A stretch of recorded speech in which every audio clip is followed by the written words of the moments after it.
The brothers Bay come home for hay, so all of Letterkenny plans a special day. Meanwhile, Tanis hits on Wayne, but faithful to Rosie he'll remain. Till later that night, will temptations give way. It's Thirsty Thursday, and that means we are once again hanging out at the Produce Stand, a podcast paying tribute to the great Canadian show Letterkenny.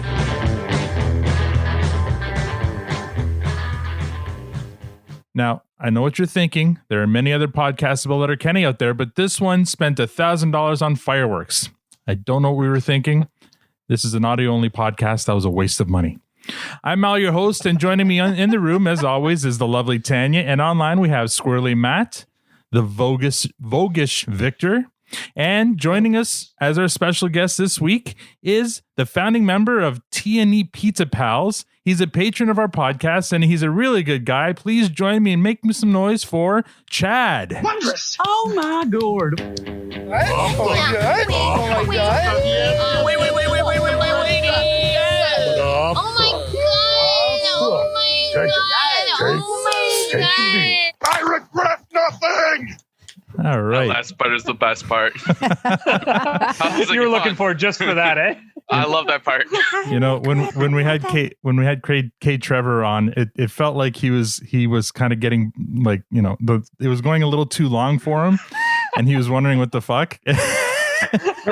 And then ending it on him saying I regret nothing, I think broke the ice because he started laughing after that. So anyway, welcome to the podcast, Chad.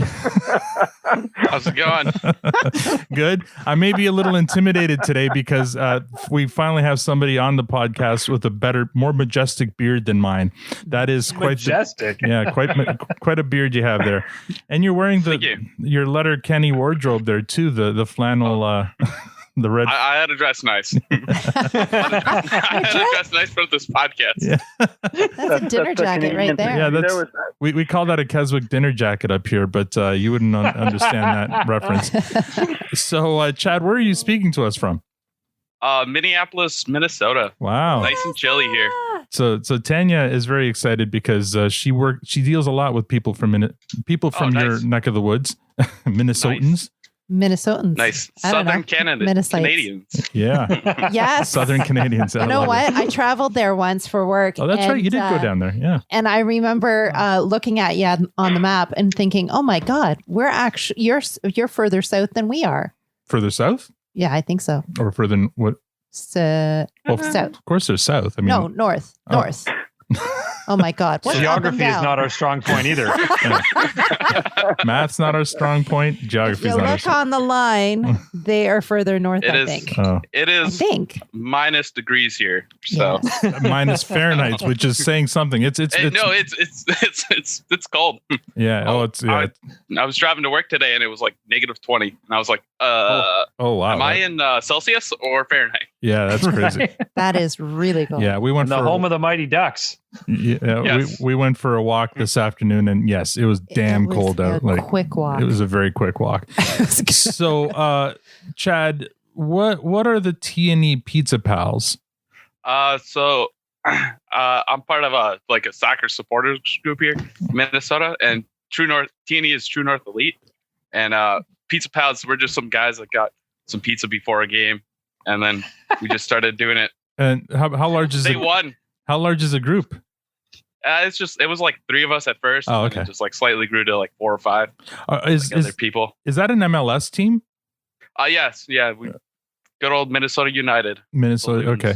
Yeah. There's a bunch of those groups up here for TFC. My brother was part of one of them, and they usually have nice. their kind of spots in the stadium, and they all have their kind of name. They name the group. They have their chants and all that stuff. So you guys do all that too? Yep. I was actually planning on going to Canada this year or next year, but No. Well, you know what? If you ever get up here, you got to let us know. Maybe we can get together for a beer or two. Because I will. I've been to a couple of TFC games. They're fun. They're fun to go to, but it's damn cold down by the lake there. Holy. He did say Canada and not Toronto, so that could be anywhere. Yeah, it's true. Well, okay. I was if it's for a TFC or for a Major League Soccer game, it's either Vancouver, Toronto, or Montreal, right? So it's true. Yeah. And who wants to go to Vancouver? Yeah, nobody. No. So question number one I always ask, and by always, I mean you're the third person I'm going to ask this question. How did you discover the show Letterkenny? Pretty much like anybody else. Like saw it on Facebook video one time, the cold opening to the first episode. Mm-hmm. Died laughing. Like YouTubed it and then found out it was a TV show. And I was like, okay. And then I was like, oh, it's on Hulu? I have Hulu. Oh, and I started watching it. Perfect. How long ago was that? Probably season 6. Oh, okay. So not that long. Maybe last year or whatever, like relatively recently. Like 2-3 years ago, maybe. 2 years, yeah. That's cool. And you binge watch the hell out of it, eh? I did. Yeah. How many times have you seen this series now? Would you say 3 or 4 times? Yeah. I haven't seen the new season yet, though. So. Oh, okay. Kind of wait until you guys get there. So. Oh, cool. Thanks for that. Sweet. We'll see you by Christmas. I'm surprised. Next year? I'm surprised nobody said, "Well, you're doing better than Al here." I've lost my question now. When did you discover our oh, that's what it was. When I was asking you when you wanted to come on, you actually said I haven't seen an episode in a while, so I'm gonna have to bone up on these before I come on. So I guess that's why you started watching it again recently. Yeah, that's awesome. I did. Thanks. So when did you discover our podcast? I don't know. You guys I think Letterkenny memes retweeted you guys, and then I just followed you guys. Oh, it's like, another thing of Letterkenny. And I was like, oh, they're a podcast? All right, I'll listen. Awesome. Nice. Well, thanks. So, and thanks for being a patron. I mean, that's why you're here today, because we appreciate you and all the other patrons, all the other people who put their money where their mouths are. Thank you all. So let's start with what am I looking for here? Oh, yeah. How are you now? How was your week? Today's lineup is going to be Matt, Tanya, Al, Victor. So, Matt, how's your week? Oh, it's fucking chaos, but that's okay. What I'll say is, anyone listening, never have a baby and a puppy at the same goddamn time. Yeah. It's just self-hate wrapped up in a little bundle of fucking fun right there. So, are you talking the baby, dog, or the daddy? It's everything, man. It's just a chaos. This is such a fun relief to sit down and just talk about our favorite TV show every week. So that's been good. No, the week's been fine. Funny enough, though, we had some. I've been struggling, trying to, channel my inner squirrely Dan. Trying to understand and live the appropriate farts. And that's been a real challenge in our house this week. So I tried it, and I kind of let a little gas at the couch, and the wifey yelled at me and said, "This is not why." I'm like, "What do I do?" She said, "You leave the room." So I said, "Okay." So next time it happened, I went to the kitchen, and I let one rip. She said, "What the hell are you doing?" I'm like, "What?" She said, "That's where food is." I'm like, "Fuck." So I'm like, "Well, where do I go?" She's like, "I don't know. Go to the bathroom or something." So fast forward that day, I went to the bathroom, and again, she yelled at me. But to be fair, she was in the bathroom as well, so she wasn't very happy about it. But, so I really don't understand how this appropriate fart thing works, but I'm getting there. I'm learning, guys. I think you just got to come out to your office there, and that's your safe space right there. Right? No one comes out to hear me. I'm like, it's -6 right here right now. So yeah, the beer warms me up. Tanya, how's your week? Actually, speaking of the inappropriate farts, Oh boy. our daughter seems to suffer from the same affliction. She will leave her school desk area and come to my office area, and then proceed to let one rip. And this girl, she is the most potent little 7-year-old you've ever she's basically a vegetarian and just eats peppers all day long. So she's just like, she's just ready to be lit on fire. That girl is just so potent. Anyways. So you have to vacate for like a good 10 minutes, solid 10 minutes. So I hear you on the fart. The Portuguese is strong in that girl. It was very strong. Well, I mean, in all fairness, I grew up on Care Bears, and sharing is caring. So good for her. Yeah, it's just not. So the week, it's been the same as the week last week and the week before that. It's cold outside. Oh, we did have some fun though. We went tobogganing. Oh yeah. Out in the woods of all places. Yeah, it was quite comical to try to watch our children try to jump off the board real fast before hitting a tree, colliding with the tree. We found some really cool hills, but they were a little too close to trees. Oh gosh. And yeah, it wasn't our brightest family moment, but anyways, it was a lot of fun. I went down it a few times myself, and it was great fun. Yeah, no, there was this one hill with a double jump, and she gets on and invites our daughter to sit on her lap in a crazy carpet. I don't know if that's what they're called down in the States, but basically it's just a really thin piece of plastic between you. I know what you're talking about. And she's idea. like, I'm gonna go down this really narrow hill, like tree lined on both sides, and a jump at the bottom. Yeah, it looked great. But I'm like, really? You're gonna do that with your daughter in your lap? It kind of looked like a tunnel. When you were going down the hill, there was like this tunnel of trees, and then you had to slip through the middle of it. I didn't want to remind her how old she was, but I did call that for the next 3 days she was going to be complaining about her back and her butt and everything else that hurt. It was a bad idea. They caught air on that first jump, and she bailed before she had the second jump, luckily. So, go have some fun out there. You got to do what you got to do in times like these. Victor, how's your week? Good week. Busy like always. Have a potential opportunity to consider career-wise, which is going to be interesting. So, it's going to be a few interesting days ahead where I'm going to need to look at things. And I think I'm officially ready to recommend this show that I've been talking about. Oh, okay. I want to make sure you have to do the due diligence and whatnot. So, but yeah, this show, You're the Worst. Mm-hmm. The reason I wasn't crazy about it to start, because it's about a bunch of bad, selfish people, right? Mm-hmm. So you kind of think, what's the angle here? And then it kind of hooks you, and as you get to kind of learn about the characters, and there's very, very strong development there. Mm-hmm. And then there's just these coincidental ties to Letterkenny. Every time that I watch the episodes on the day that I got to do the homework, there's always a connection. And yesterday was New Phone Who It Is. And and I just, for me, that was the hook for me. I said, okay, that's it. I have to recommend this.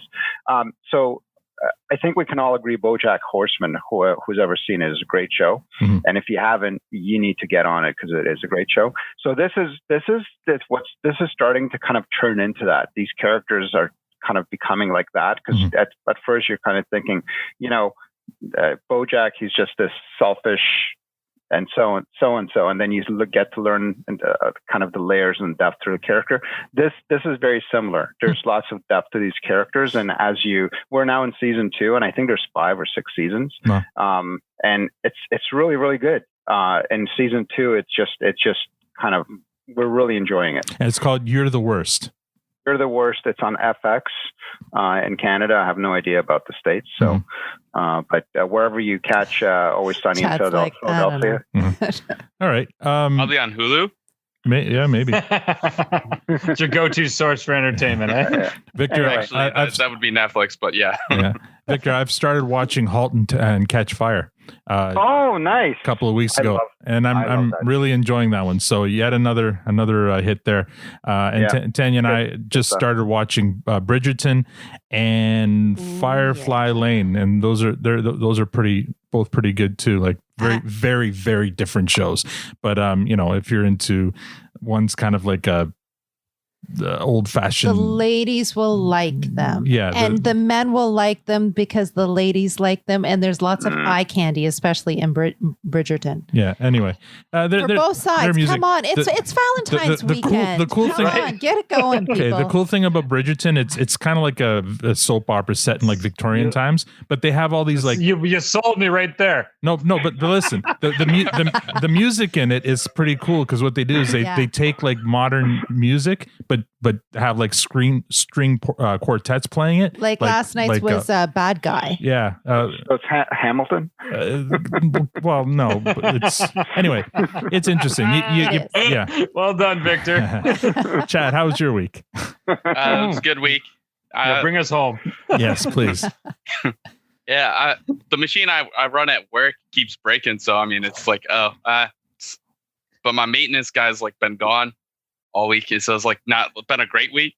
But like I have this, so this is gonna definitely make it better. Oh, I'm glad we gave you something to look forward to. What kind of work? What sort of work do you do? I run a vertical CNC machine for glass, so I cool. trim edge work and cut holes. So it's pretty. Do you do like any kind of like fancy designs, or is it all basically cut this size or this shape and that's it? Like, I pretty much just get a piece of glass and like do the edge work and put some holes in it. Yeah. You might like a new show. There's a new show on Netflix, I think. It's about glass blowing. It's not new. It's amazing. It's not new. It's amazing. Second it is season. good. It's called Blown Away. It's Blown Away. Yeah, Have you seen it? I think I've seen it. No, I haven't seen it. It's been on my recommendations. Yeah, times. totally. It's a guilty pleasure of mine. It yeah, is. I check it out. I thought it was way more interesting than it should have been. Yes, and, I agree. And it was actually surprisingly very well done. Yes. Yeah. You know, we've talked about some things about Canadian content often gets dismissed. Yeah. But it was very well done. I looked into classes for glass blowing after watching some of the episodes. I'm like, that's kind of cool. I wonder how many people did, right? It's freaking expensive. I can do this shit. There was a course at one of our local high schools, and it was like $400 just for like 6 classes or something crazy. And I'm it's also like, holy. Yeah, no, I don't have that kind of cash. It's also 400 degrees while you're doing it. Yeah, yeah. I probably wouldn't do well with that because I've got like lots of hair that would just get singed. Beards are not recommended. No, I want to keep this thing. Yeah. You must be busy though at work with all the COVID and people want to put glass up and separations. Yes and no. It gets kind of slow. Like we're at a slow time right now, so nobody. I was going to say Tanya's company might be looking for a glass supplier. Who knows? Oh gosh. Anyway, we won't get into that. I'm not the person to ask. All right. Nor am I. Time for the Twitter roll call. This week we have 37 new followers. So here we go. E. Baxter Canfield from California. Aislinn. Matt Stevens from Australia. Roland Offenlock from Winnipeg. Damon Sadiablo. Dennis Monag from Rama, Ontario. Keats Cask from Rurapentha. Keats Eggs. Jay Wyatt from Columbus. Alexa Eason from Providence. Julie Quarantina from Washington, D.C. Glenn Waite. Amy. Lindsay Kroll from Edinburgh, Scotland. That's, I think, the second person from Scotland in the last 2 weeks. Oz9 Podcast. Sorry, from Sweden. Daniel K. from Lexington, South Carolina. Caitlin Weeks from Springfield, Missouri. The Blizzard. Logic Bomb. Affinities Podcast, coming Valentine's Day. Luca, I wonder if they did that on purpose because they knew I was going to read that out. Anyway, Bev from Toronto, T. Teresa Rotes from Lesbian Antifa headquarters, Outcast Veteran from Louisiana, Bubbacar, Becky Chambers from the U.S., Stories from the Hearth podcast from Glasgow, Scotland. Three Scottish listeners. We're huge there now. Yeah. I haven't seen any Scottish. I should go into my uncle's Scottish poem that he used to. Save it for later. Yeah, that's another time. Dusty Sellen from Council Bluffs, Iowa. Tyler Campbell from Toronto, another FOTM that we've lured over to our side. Independent Thought Podcast from Missoula, Montana. The Odd Pod from Toronto. Good to meet you from Jersey. BM, Old Mate. Scott Parrish, Chase is crying about pirates, and Scott H. from Pensacola, Florida. Thank you all for following and hopefully for listening. Notice nobody from Vancouver. Get to the chorus. No, nobody from Vancouver. Massachusetts. No Massachusetts. After all that work. Last week, we recapped and reviewed episode 4 of season 5, The Letterkenny Leave, with our special guest, Joshua. That episode got a fresh rating from Tanya and myself and a clearance from Victor and Matt, their agreement marking the final sign of the apocalypse. According to our scientific Twitter poll, 78.9% agreed with Tanya and myself, while 21.1% agreed with the Unholy Alliance. So 78% are wrong. It's just so we're clear. I don't think so. This week, we recapped. Science my ass. I'm pretty sure that was the first one I went compost, actually. Oh, Really? Oh, I Yeah, was I did not close. like- You heard. I did not Yeah. like that one. Yeah, nice. I like it. Wow. Well, Not a big fan of the McMurrays. oh, okay. All right. This week we recap they're- and review except for episode Bayern. Acquired taste. episode 6 of season 4. A great day for Thunder Bay. All right. Have you done your homework, Matt? Yes, sir. Tanya, have you done your homework? Yes, sir. I've done my homework. Victor, have you done your homework? I'm prepared. Chad, have you done your homework? I did. How many 4 times? Yes, 4 times. 4 times. I saw in the Twitter chat. All right, here we go. The Hicks are cold open. The Hicks are hanging out in the tractor shed talking about sexting. They're surprised to hear that Squirrely Dan is big into sexting. He uses an app called Bumble. Derry thinks he's been sexting, but he's not too sure. Says he asked a girl out on a date and she replied with an LOL. Wayne says that's not sexting. Squirrely Dan disagrees. Says LOL stands for lots of love. Wayne says it stands for laughing out loud, which doesn't bode well for Derry's chances. This sends Wayne on a jag about how technology is ruining relationships. Says the world needs less Facebook and more face-to-face. He goes on to tell the legend of how his Uncle Eddie met his Aunt Mary. It was at a sock hop. Uncle Eddie told Aunt Mary he thought she was pretty and asked her to dance, like if she wanted to twist. The story takes a bizarre turn, though, when none other than Elvis Presley, the king of rock and roll, shows up and asks Aunt Mary to dance. Uncle Eddie puts Elvis on his ass. Next thing you know, in walks the Rat Pack with Chuck Berry and the Beach Boys. They were all good buddies with Elvis. Derry says Uncle Eddie must have been a goner, but think again. Uncle Eddie gets a tap on his shoulder from none other than, guess who? Everyone ever heard of Johnny Cash? Squirrely Dan says, now Wayne's just spinning a yarn. The man in black himself. Hey, you better believe it's the man in black. And he's with his good pals John Wayne and James Brown who don't take shit off anybody. Everybody knows that. If you want to throw hands at James Brown, I'm sorry, you're a goner. Everybody knows that. But they're still outnumbered. So guess who shimmies over in a real bad mood? Who? Little Richard, gotta be. Hey, you better fucking believe it's Little Richard. He's with his good pal Bing Crosby, and that's pre-White Christmas when he was still on the bottle and a nasty drunk. So you know what's on now.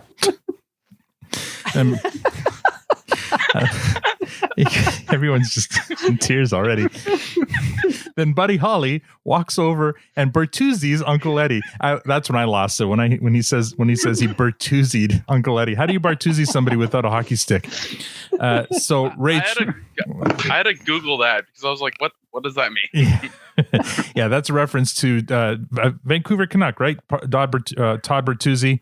Now, wait a second. I think you're mixing up Bertuzzi and Marty McSorley. No. Because Marty McSorley did the stick. I think didn't Bertuzzi do the sucker punch? No. Bertuzzi went from behind the guy with the stick. I watched that video like twice. I watched that video twice. The guy came up and socked him. And the head. It was a sucker punch. The stick was Marty McSorley. I Really? think yeah. I could have sworn it was Bertuzzi. Anyway. Oh. Some bad fact checking going on here. I don't know. Well, I'm not conceding that I was wrong. But anyway, then Ray Charles has Buddy Holly in a rear naked choke, which is impressive given Ray Charles is blind. Buddy Holly taps out, but Ray Charles says, "No way, it's not how this ends."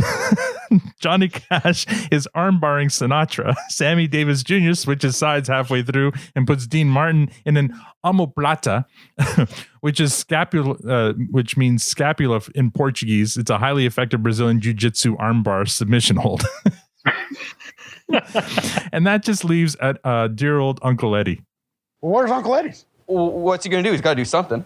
Uncle Eddie's freshly transitioned from a triangle choke in favor of a full mount. He's got Brian Wilson down ready to serve the final blow, and someone catches his fist. Guess who? Johnny Cash. Says, hey, kid, we got this from here. Go get your girl. Uncle Eddie gets up. John Wayne gives him a tap on the butt like their old locker room pals. What's Aunt Marian's doing? Did he go over to her? Tell you what, she went to him, okay? He scoops her up in his arms. Fireman carries her out of there to applause from the sock hoppers to clear a path for them. Takes her for a fucking milkshake, like a real man. Wow. Uncle Eddie. So next time you're thinking about texting a girl to ask her out on a date, why don't you stop and think? About what? About the glory you're leaving on the table. About the glory you're leaving on the table. I swear to God, that's one of my favorite lines I've ever heard on Letterkenny. Derry's phone buzzes. It's the girl he texted. Derry's phone is a hilariously ancient flip phone. The text from the girl reads, "New phone, who dis?" And you cut to Wayne, who says, "LOL," and we cut to the opening theme. All right, there's a lot there. let's start with you, Matt. What did you think of that cold open? Oh, it's so good. Like, so there's a couple things. I'll start back. The LOL thing made me really laugh right from the get-go because, and not that I like talking to her, but my ex's mother used to in my eyes, misuse this on the reg. And she would like everything online. So in her eyes, it meant lots of love. Mm-hmm. But to me and everybody in the world I know, it means laugh out loud. Mm-hmm. So in the most inappropriate posts online, she'd write LOL. And I'm like, why the fuck is she laughing at this shit? And I never understood it until one day I'm like, oh, she actually meant it as LOL. So, or as lots of love. So it was a really hilarious thing because I thought she was just being wildly inappropriate or trying to make jokes at very dark things sometimes. But anyways, it was all good. But I mean, there was just so much good going on in this. And it just, there's these long drawn out ones, which this one was, sometimes I'm thrown off by, but this one, it did one of those curves again where I started laughing and then I'm like, okay, this is still going. And then it picked me back up again as it got into like those really detailed moments and like ridiculous over the top references, and you just couldn't help but laugh because it was so Wayne would brilliant. Wayne would say something, and to punctuate what he'd say, he'd kind of like turn around and walk away. Like, and guess who it was? Yeah, Johnny Cash. And he'd turn around and walk like yeah. Well, the whole scene was smart. Like even the way he was like up on a pedestal, announcing to the world this story, and they're listening. They're not even looking at him. He's looking up at the sky, and he's just delivering, and it was so brilliant. So yeah, I loved it. Tanya, what do you think? The LOL reminded me of when we were trying to fact check and find out what the acronym was on one of our episodes. We or you? Me. Yeah. And how wrong I was. PhD. So the whole PhD, yeah. So it kind of reminded me of that. And Alan has the funniest I'm going to tell it. acronym. I'm going to tell it. Yeah, he absolutely does. So go from there. All right. So my parents are Portuguese. And, I'm on Facebook, and sadly, so is my mom. So, and my aunts and all my Portuguese family are on Facebook.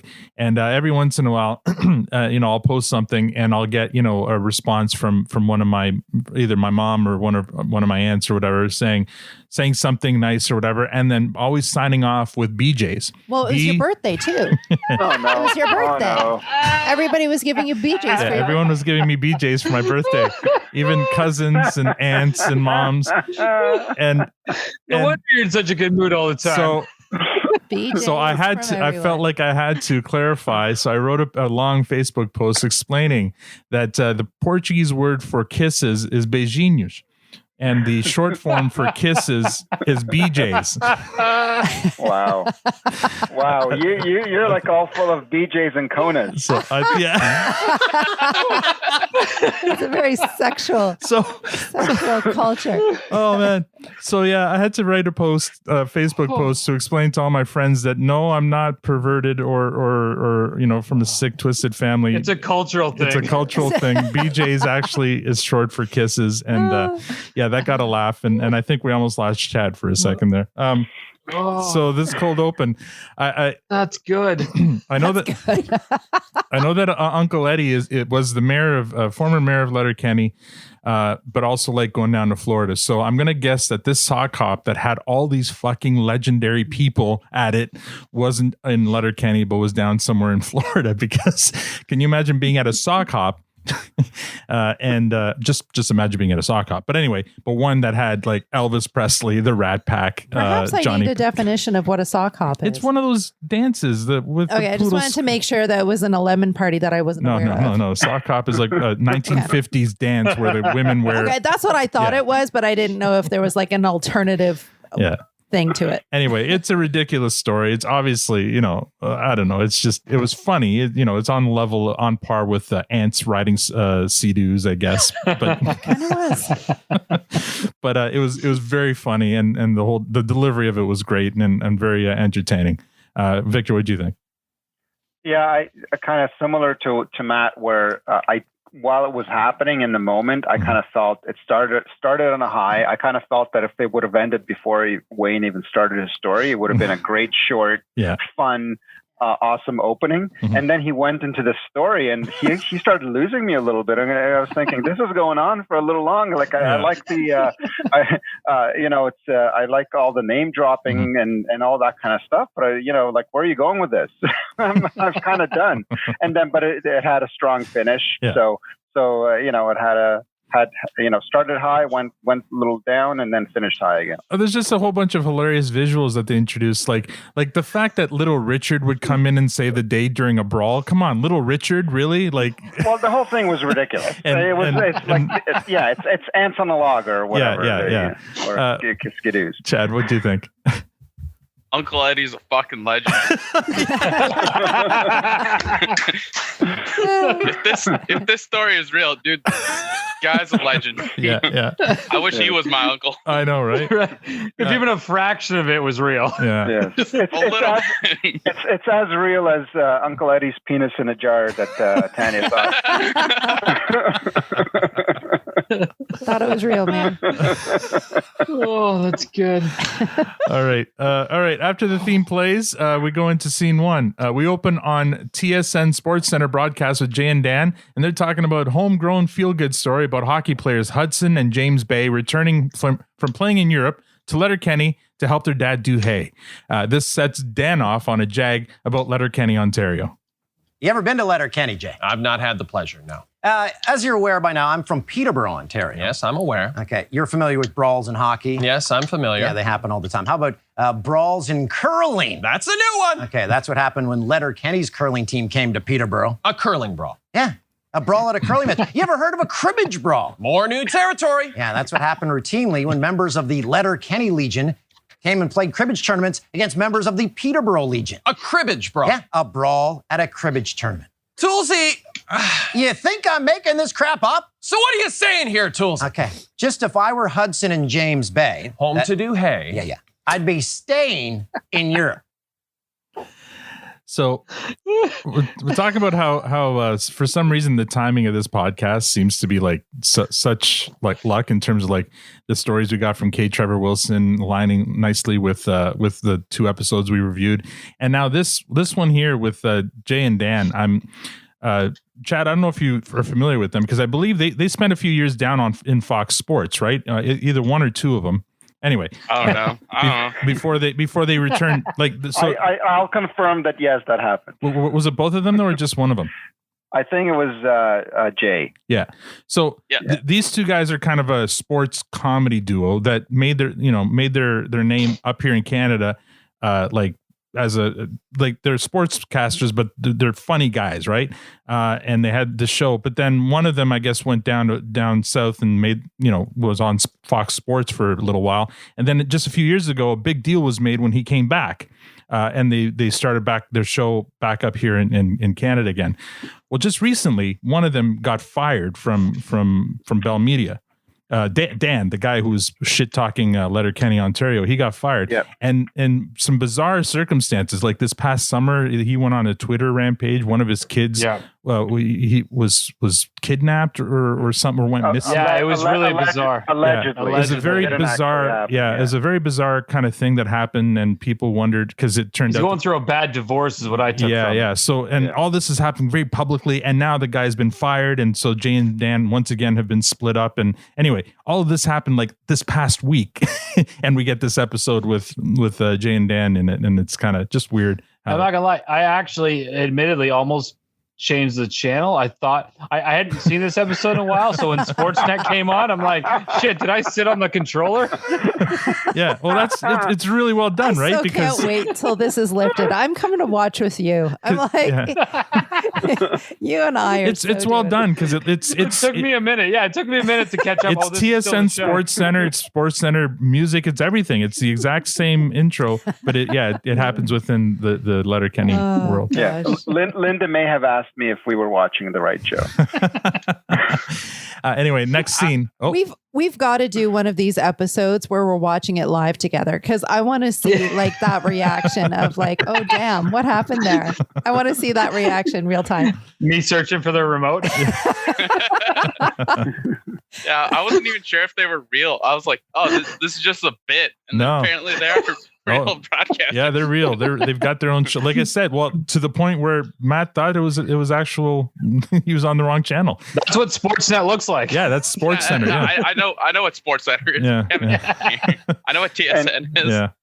And I guess a quick promotion to our friend Toronto Mike, because he does an interview individually with both Jay and Dan, and they're both pretty good. That's right. Oh, they're great. I mean, together as a duo, they're actually really funny, and they have a good shtick. So it's kind of sad. I mean, it's very sad to see that they're no longer doing that together. And just weird that what all the circumstances that led to Dan O'Toole leaving. All right.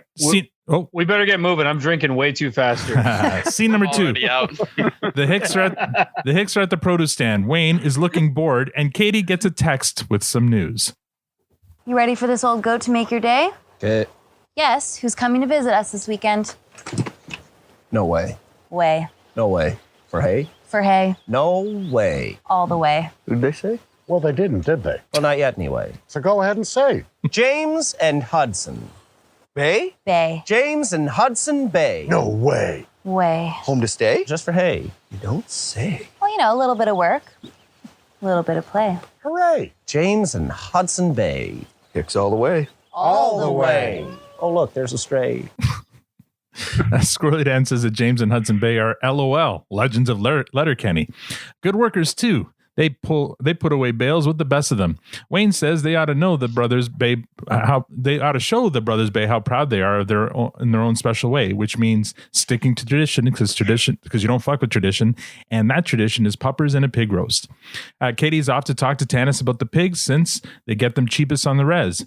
Wayne wonders out loud what they're going to call the party this year. Names like Heydays and Bay in the Life and Baywatch are suggested, but in the end, Wayne's idea wins out. A great day for Bay. Next scene, Riley and Jonesy are in Riley's Jeep. They're admiring the Brothers Bay hockey cards. Turns out the Brothers Bay are Letterkenny Shamrock's all-time leaders in points, penalty minutes, and plus-minus, and now they're playing in Europe. Imagine all the Amsterdamsels in Europe. Be wheeling abroad, all right. International ass. Getting their passports stamped. Oh, they're part of the European Union now, buddy. Traveling through Italy for sure, seeing all kinds of Vaticans. Nice mountains in Switzerland, too. Hammering all that Croatia ass. Smashing all that Romania ass. Slam crushing all that Albania ass. Oh, welcome to Bulgaria. Yeah, the Brothers Bay hockey players all the way. All the way.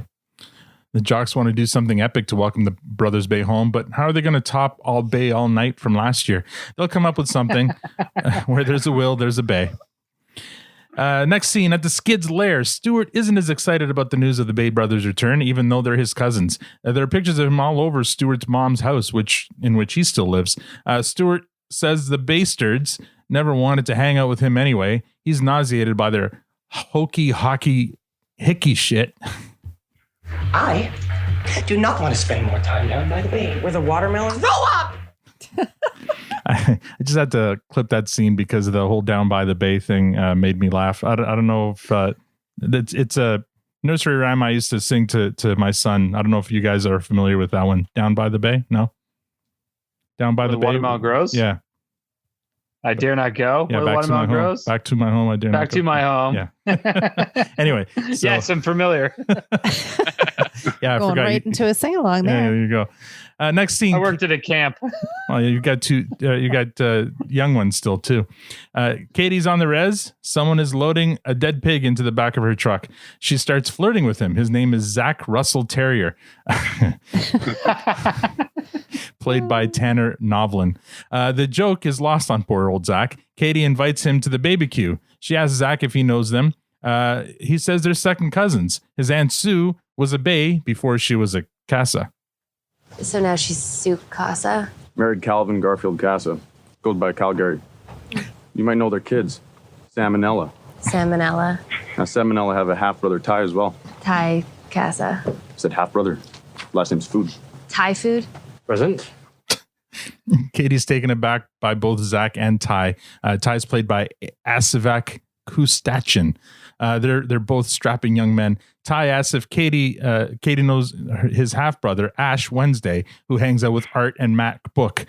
Katie wonders out loud if she's being fucked with. Enter Tanis, who confirms all the ridiculous names.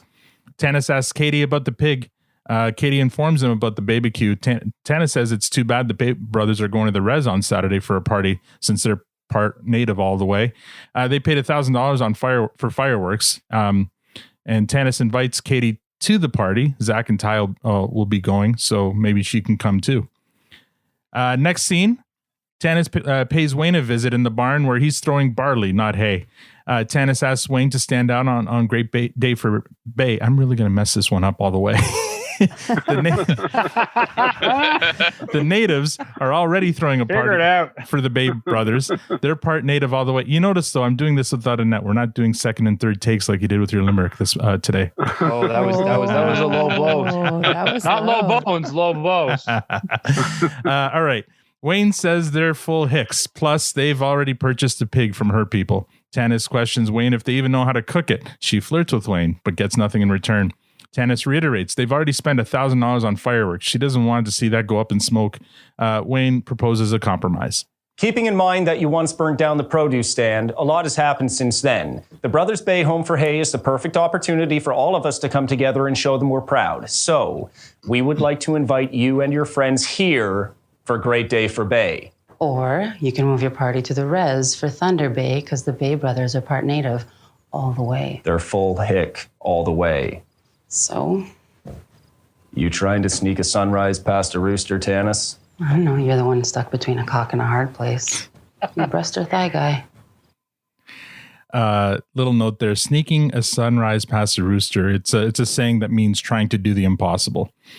Wayne resists Tanis's advances. Since they're full hick and only part native, Wayne wins the motion to host the party. But in order to appease both sides, they renamed the event Great Day for Thunder Bay. Puppers, pigs, pyrotechnics, and pepperettes. Now that both sides are happy, Tanis makes one last attempt at moving in on Wayne. See you there. Wayne or shine. Good enough. There'll be fireworks, just like old times. It's been a business doing pleasure with you, Tanis. So, what about that elusive girl of yours? She gonna show her face for once? None of your beeswax. People are talking, you know. None of their beeswax. Doesn't bother you? Mind your beeswax, Tanis. Later, boo. Wayne takes a very long swig of his beer as Tanis walks away. Scene 7, back at the produce stand, the Hicks invite Riley and Jonesy to the Bay party. The jocks ask how they can help. Wayne says they haven't heard from the Bay brothers all day, so it's safe to say they're behind on hay. Perhaps the jocks can go and lend a hand. So Riley and Jonesy agree. As the jocks leave, Stuart calls Katie, and Katie invites the Skids to the party. Stuart accepts so he can laugh at what losers they are. Scene 8, everyone is at the party having a good time, minus the guests of honor. Tanis approaches Wayne, who's not looking happy. Tanis asks if Rosie is there. This annoys Wayne. He tells her to go have a fucking puppers and walks away. Katie flirts with Zach and Ty. Riley and Jonesy approach the Hicks. They're all cut up from throwing hay while wearing shorts and no sleeves, but they got a taste of the Hick life, and they admit that it feels pretty good to do some hard labor. It beats going to the gym. Wayne asks if the Bays are, Wayne asks where the Bays are. Riley and Jonesy said their parents, George E.N. Bay and Fanny Bay, told them they were at a meeting all afternoon. Riley and Jonesy note that they couldn't get a hold of their big city slams all afternoon either. Joint Boy and Tyson come by looking for the two gym babes. They couldn't get a hold of them either. Just then, a truck pulls up. It's the Bay brothers, played by snowboarding brothers Craig and Mark McMorris. Yes, sir. And I'm sure Matt has probably looked it up. But anyway, Mark McMorris is a two-time Canadian Olympic medalist. And his brother is also a snowboarder, but maybe not as decorated. But anyway, yeah, I looked them up too. Everyone welcomes them one by one. Then Squirrely Dan asks them if they've been where they've been all day. They reply saying they had a meeting. And then from the truck emerges the two gym babes, followed by the big city slams, and then finally Angie, who thanks the brothers for the Bay City role. This causes a brief awkward moment between everyone until Wayne finally breaks the silence with an LOL and everyone laughs. One of the Bay brothers asks after Stuart, who emerges from the crowd. Hudson? Stuart? James? Stuart? Can we finally hang out? Hang out? Let's have a fucking puppers. I'd love a fucking puppers. I just always figured you didn't want to. You know, the whole Hicks versus Skids thing? No, they're hockey players all the way, boys. Part native all the way, too, boys. We're family, all the way. You guys do rips? Hard no. But do you rip Chell? Because we will rip Chell. Yeah, goddamn right I rip Chell. You guys got rips? We got rips. They'll do rips. No rips. We'll rip Chell, boys. Are you guys talking about what I think you're talking about? What if we are? I'm calling the cops. No. Just kidding. Those are rips. We're going to need more rips. I got rips. Then it's on. Chell. Goddamn right it's on. Chell. And rips. The whole party starts chanting "Chell" and "rips," and they get whipped up into a frenzy. Cut to later in the party. The music is blaring. The fireworks are going off. Everyone's having a great time. The Hicks take their hats off to Tanis, who's outdone herself. Wayne wonders where Tanis is. He looks over to the barn. Tanis is standing at the entrance having a smoke and staring at Wayne. She motions for him to join her and then walks into the barn. Wayne considers it for a moment, finishes his cigarette, and walks off, and we fade to black. All right, guys. It's tough. Let's start with Matt. What did you think of this episode? I like this one. It was so. I'll start with it. I would say it wasn't the funniest episode by any means. I mean, I've laughed my ass off way hard. The opening was brilliant. I loved, and I feel like I take this from what I was going to say. I love the small town camaraderie that happens here. Like this is truly small town thinking. You know, the Bay brothers are a big deal. They're coming home. The whole town celebrates. And when you get some of these small towns where someone makes it big, the whole town truly celebrates. Like I live in Toronto. No one gives a shit. Like we got Drake, but I mean, like he comes home, no one cares. Like half the city doesn't even know who he is. Yeah. But like it's because you got 5 million people versus 5,000. So it's a very different level of community, and I love it. And this is the kind of way that people think in small towns. They really want to make a big deal, welcome home their heroes, and I loved how it played out. And I thought it was just brilliant. And then the McMorris brothers, I saw them as soon as I saw Mark McMorris on the picture. I knew exactly who he was. This guy's a rock star. He's a snowboarder. Just tell one little story of Mark McMorris. Like if you haven't known who this guy is, he's a snowboarder for Canada. He bronze medaled in Pyeongchang and Korea there. And then following, I can't remember what the next Olympics were, but he's 2-time bronze medalist. He's got like 10 X Games gold medals. But like as an example, this guy was in a massive injury, I think in 2017 or something like that. You know, crushed, like collapsed lung, multiple rib break, pelvic fracture, like and more. Like ran into, like hit a tree or something doing some filming for some of the work he did. It just almost lost his life. Within 11 months, went through multiple surgeries, got himself back up on the horse, recovered, and then went on to the Olympics in bronze. Like he pushed through, and this guy's a champ. And it was really fun to see him because I knew who he was as soon as he stepped out, and that's his brother right alongside. So it was a cool little nod to some of the Canadian celebrations we have here, and I just appreciated the episode as a whole. Yeah, that's great. 10. I thought it was good. It didn't offend me. I didn't laugh my head off on this one. Not like I did the last one, though there's mixed reviews on that one. But it didn't blow me away, but it kept my interest. Okay. I enjoyed it. Great cold open. Top 10 at least, not maybe top 5, but top 10 cold open for sure. The whole name play with that Katie went with the native guys. It was pretty silly. It didn't make me laugh too much. I mean, it was fun, but it wasn't too clever. Like calling a guy Ty and his last name Food. Whose last name is Food? Like it would have been better if it was kind of an actual like realistic name or whatever, or somebody named Ash and his last name Wednesday. Didn't. So that part there kind of left me. Whatever. Like it was cute, but not really my thing. But what really saved this episode for me were the scenes with Wayne and Tanis constantly trying to tempt him and him fighting off her her temptations. There was a lot of she brought the heat, and he kept on just saying no, and some of those scenes between the two of them were really, really well done, and just two of my favorite lines ever in anything. The glory you leave on the table is. I love that. And I wonder whether it's because I know that from listening to like the W5 interviews, a lot of the comedy comes from Wayne making fun of people in his hometown,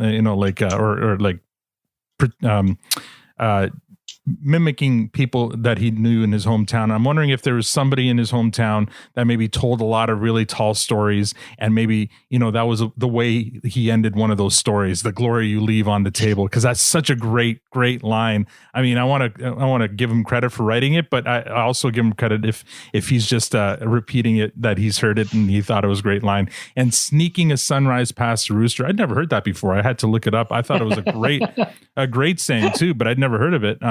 And it's a quote from, I think it's a baseball announcer who said it about somebody trying to sneak a fastball past a really good hitter or something like that. I don't remember. But anyway, so Saul, like the scenes with Tanis and Wayne and that cold open saved this one. And we'll talk about ratings after. But that's what I have to say. Victor?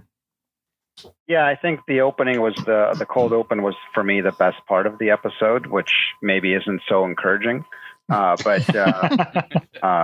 Because you want the episode to get more interesting and get in there. And I kind of felt that the shtick of the episode, which was the wordplay, it just felt like a skit that's going on a little too long. And I don't know. It was hokey, right? It was corny, and it's okay for that to be the thing if it's just like in a moment here and there, and then it becomes like whimsical and quirky.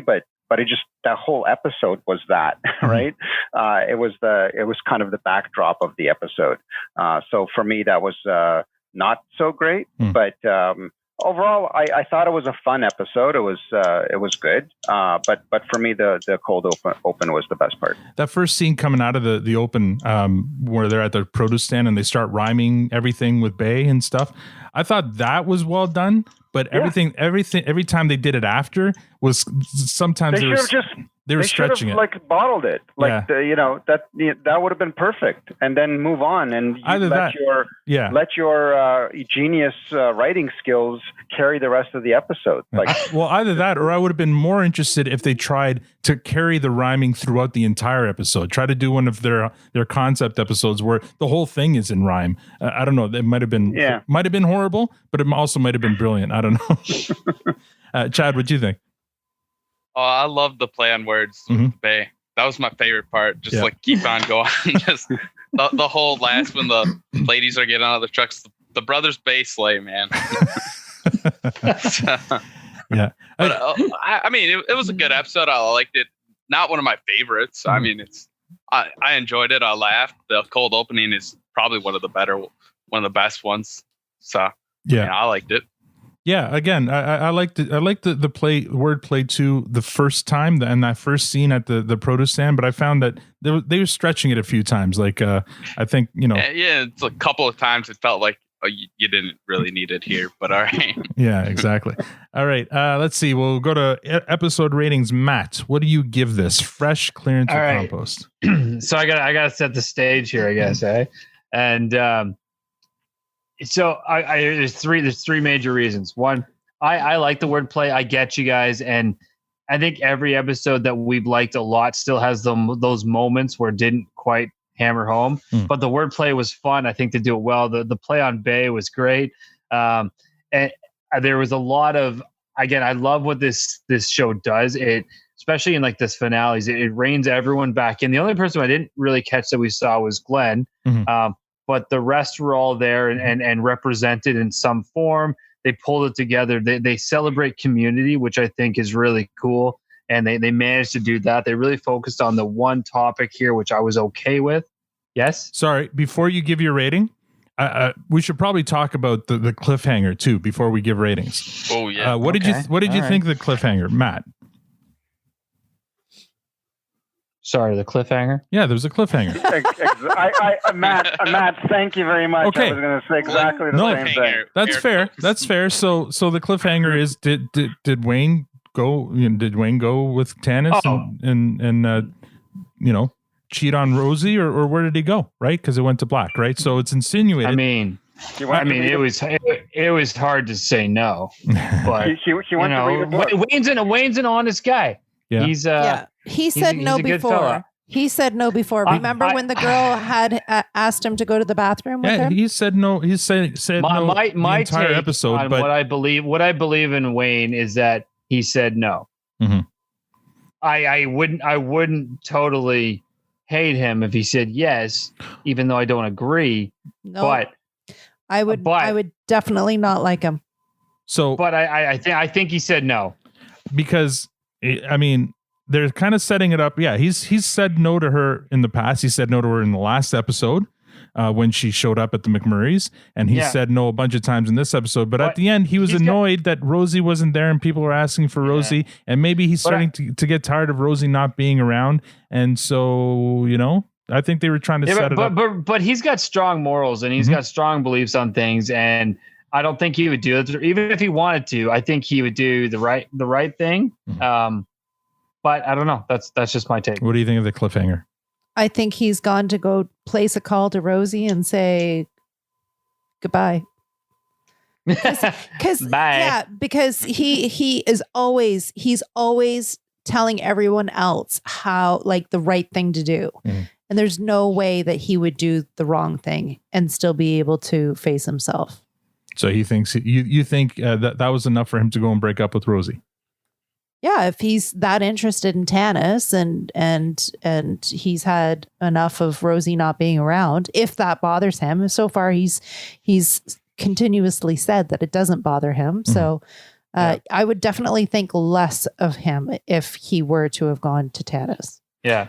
And for Tanis' sake, he might say that with his D out, but he'd make the call. I think he'd make the call first. I think he'd pick up the phone and say, this isn't working and end it and then continue on with the Tanis train. Okay. Well, I know what happened, so I'm not going to spoil it for anyone, but I do think that this one is probably one of their weaker cliffhangers for sure. But I was interested to find out, to hear from you guys. Victor, what did you think of that cliffhanger? I didn't even think of it as a cliffhanger. No? I mean, I was gonna kind of talk more about this during my rating, but it's one of the reasons why I think this was kind of one of the weaker season ending episodes. I just didn't think it was a great ending. It was there wasn't much climax there. It just nothing really happened that was really interesting or exciting. And him kind of turning around and walking towards somewhere. I guess it could have been towards Tanis, or it could have been towards a telephone booth. Do they have those in Letterkenny? I almost feel like, does it matter? I don't know. I just didn't. And the other thing is, I don't know. We're still learning about these characters. I'm not ready to put Wayne on a pedestal and say that he's somehow this untarnishable guy. I mean, he does laugh at kids when they fall off bikes and whatnot.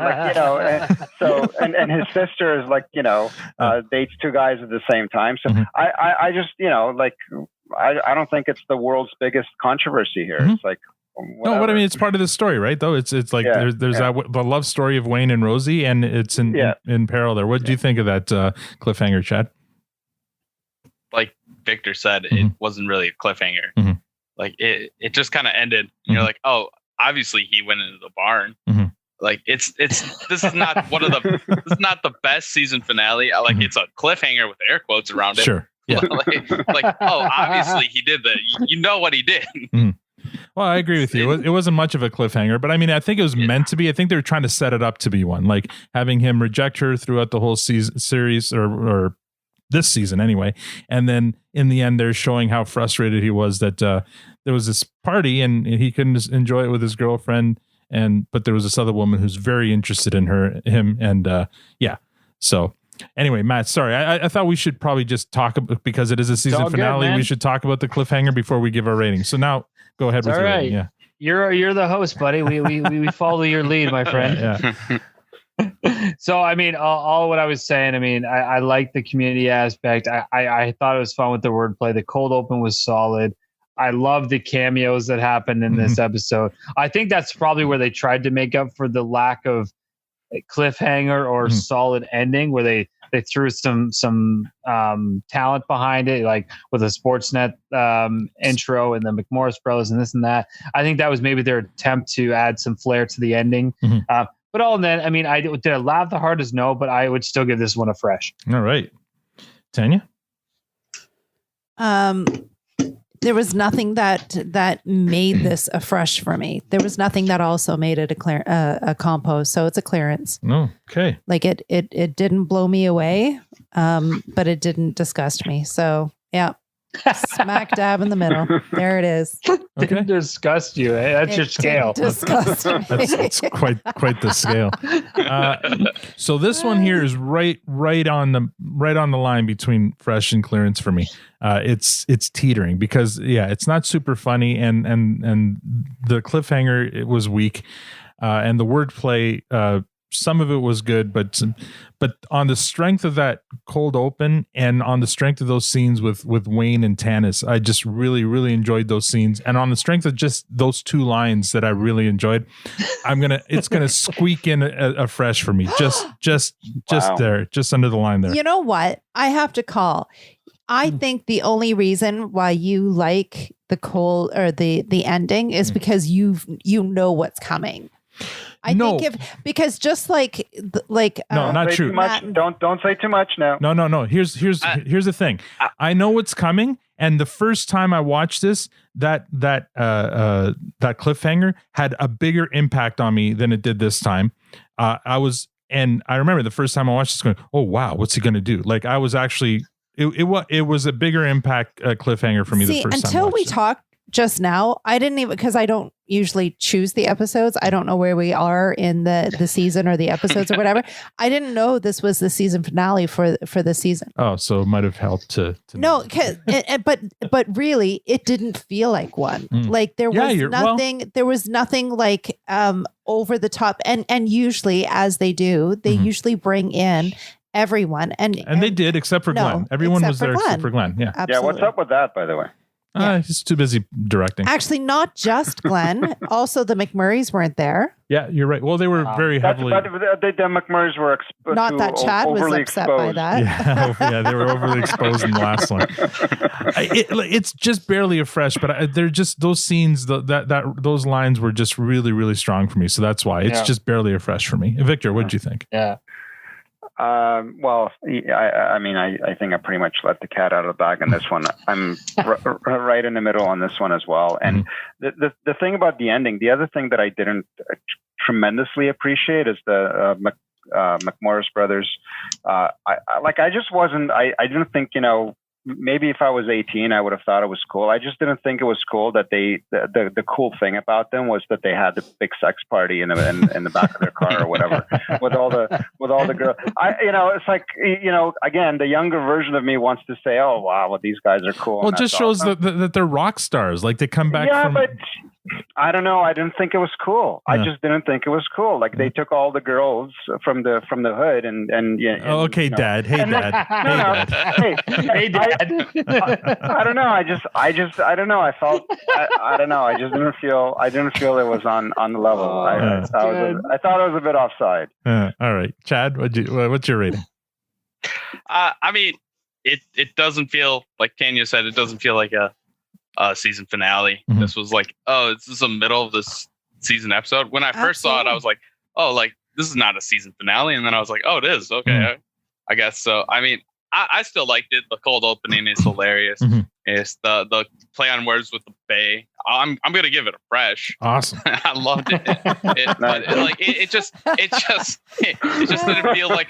didn't feel like a season finale. Like if you take it out of like being the last episode, it's a great episode.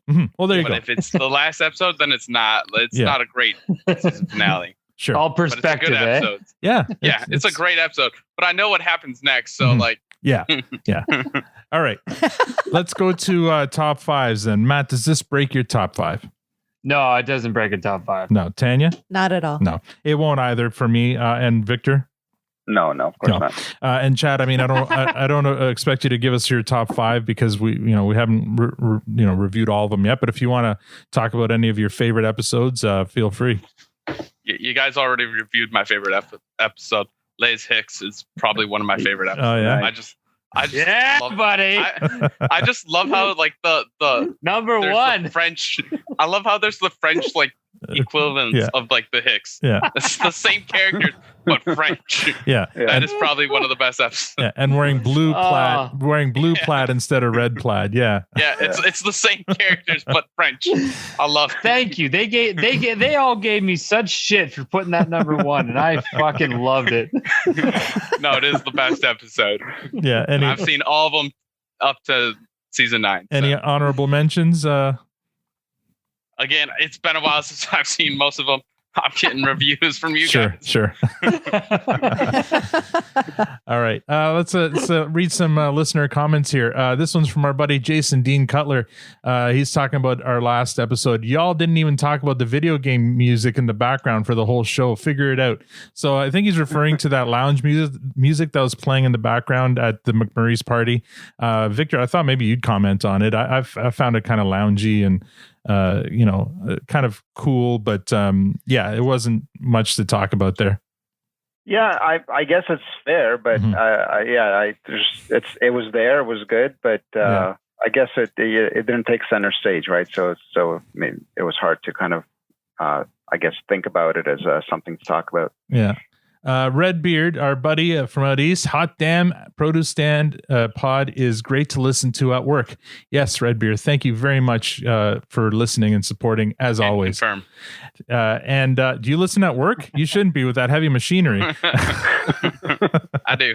We don't want to be responsible for you losing a pinky or something. That's how I got caught up. Oh man. And Danny Ellis talking about the K. Trevor Wilson interview, she says, I was actually on set for this shot. She's talking about the sashimi's scene. She was on set for that, a rare treat as an office dweller, and it's among one of my favorite memories from working on the show. So Danny is the art director on Letterkenny, and actually FYI, and I don't know if you know this, Tanya, but she's going to come on our podcast. I heard a little tweet about that. Yeah, in a few weeks. Nice. To as a guest, we're going to interview Danny about working on Letterkenny. Combining her first name and last name. No, I'm oh well, Danny maybe Ellis? I was thinking I probably had Tanis on the brain. Anyway, yeah, you do. Danny. Yeah, you do. I don't blame you, Al. No one would hold that against you. No, Al's got a wee little crush. yeah, she's gonna make my laminated list. Anyway,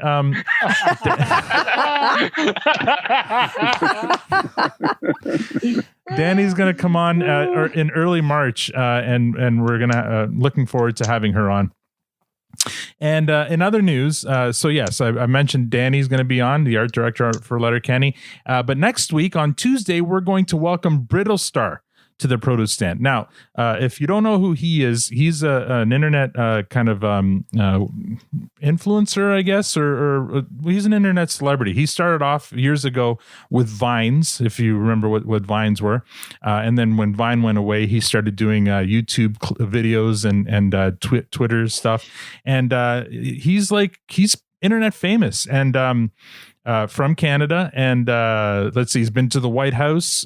He's been to he's as a visitor like the paid tour or no he was invited to the White House. We'll have him share that story. It's an interesting story. Anyway, he was on the Toronto Mike podcast last week, and I had Toronto Mike ambush him and ask him on his show if he'll come on to Produce Stand, because I heard that Brittlestar is a Letterkenny fan. So and of course, because he was on and being recorded, he had to say yes. He was bullied into saying yes. So he's going to join us, and it'll be I promise you it'll be an interesting interview, and we'll have a lot of fun with it. So that's next Tuesday. For our patrons, they'll get it first, and then a week later it'll be released into our regular feed. So I'm looking forward to next Tuesday and having Brittlestar on. Any final comments, Matt?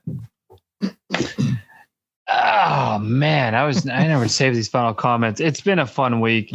Again, Chad, thank you so much for joining us. I always appreciate it. I still, again, I say that multiple. I always get tripped out that people are actually even spending a minute of their day listening to our nonsense. But I love it, and I so appreciate your support and joining us on the show. It's so much fun. This has been such a takeaway throughout this mess of a year and going. It's just such a blast. So, I mean, that's really my thought. Thank you so much, Chad. Such a pleasure, man. I'm really happy you're able to join us tonight. Tanya? Absolutely. Thank you to Chad. That was amazing that you could come out with us tonight. And and this is a very last minute booking too. Yeah, last night. Like, I mean, when you first started supporting us on Patreon, I think I reached out and I said, hey, now that you're a patron, we'll let you come on the show. And you're like, I haven't watched it in a while, so I'm gonna have to start watching it again if I'm gonna come on. And then last night I get a text or a message from Chad saying, hey, if you don't have anybody on tomorrow, I'll come on. And I'm like, oh great, we have nobody on tomorrow. So yeah, that was awesome. A last second thing, but thank you for doing it. And you managed to watch the episode 4 times since then. So that was impressive. Victor? Yeah, I guess I'll just start. Thanks as well, Chad, for coming on. Thanks for choreographing your wardrobe with Matt this morning. Oh, that's right. Yeah, Matt's wearing the. Oh, even with the hat. Yeah. Matt, flip your hat around. Flip your hat around. See, they don't know that we actually texted earlier to see what we were Yeah. BFFs, just across cross-border BFFs, right? Yeah, just cross. That's right. Thank you for 3M and for Fargo. All that is great.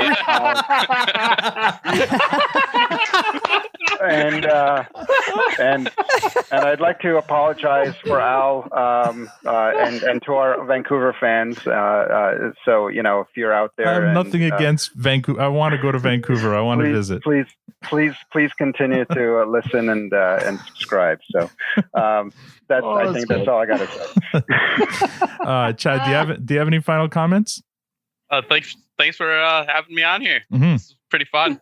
All right, for making my week. Oh, good. I'm glad we could make your week, and it was our pleasure. Is there anything you want to promote or anything? Your Twitter handle or anything? No. Okay. Just your majestic I don't know why beard. people follow me on Twitter anyway. Well, now they'll know it's because you're a good guy. You're a really good guy. I'm going to play us off try here. my best. Let's see. I'm going to play us off here with a song from the episode called "True Thrush" by Dan Deacon.